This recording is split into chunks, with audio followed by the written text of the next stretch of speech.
After the events of Order 66 and Anakin wiping out the Separatist leaders, we see him take a brief moment, looking upon the lava of Mustafar with a tear running down his eye.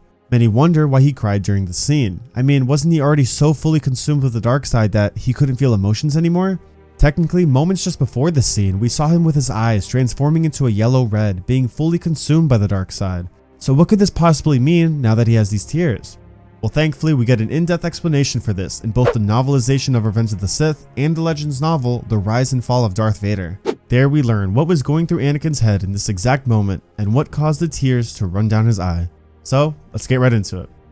After killing all the Separatist leaders, Anakin had stepped outside the mountain fortress on Mustafar to gaze at the blazing rivers below. He paid no attention to the litter of corpses around his feet, but now Anakin could feel his power growing. He told himself that he was just as powerful as his new master was, and now he was one step closer to discovering the secret to saving Padme from death. Anakin set out a plan that after he discovered this secret from Darth Plagueis' discovery, his relationship with Sidious would then undergo a sudden transformation, as he worded it. By this, he meant betrayal.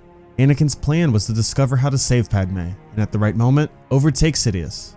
He felt everything was proceeding according to his plan, and yet, he couldn't shake a certain creeping sensation, a kind of cold, slimy ooze that slithered up the veins of his legs and spread clammy tendrils throughout his guts, almost as though he was still afraid. He then heard a whisper from a dragon that was a voice in his head. This dragon slithered on him, saying the words, "She will die, you know." Anakin shook himself, scowling. Impossible, he thought. He was Darth Vader. Fear had no power over him. He had destroyed his fear. It whispered to him one more time, saying, "All things die." Anakin began to feel that although he had crushed this dragon under his boot, the dragon had sunk its venom fangs right into his heel. He felt its poison chill him to the bone. He shook himself again. He began to think to himself that Padme's death might be something he can't control. And what if all this he was doing was for nothing? Anakin's emotions began to rush in. He started to mourn, but not for the lives he had taken, not for the younglings he killed, and not for the destruction he caused throughout the galaxy. No, none of that. Instead, the mourn was for the loss of his former self, the boy who had dreamed of becoming a Jedi. Deep in thought, Anakin was unable to hold back the tears that streamed down his cheeks.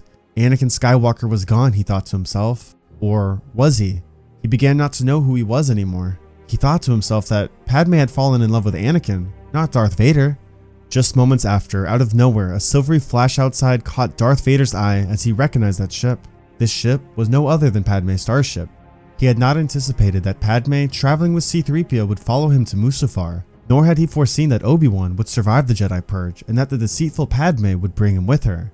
Despite his powers and years of attunement to Obi-Wan, his rage had blocked his ability to sense his former master's presence on Mustafar. That was, up until he saw him standing in the hatch of Padme's starship.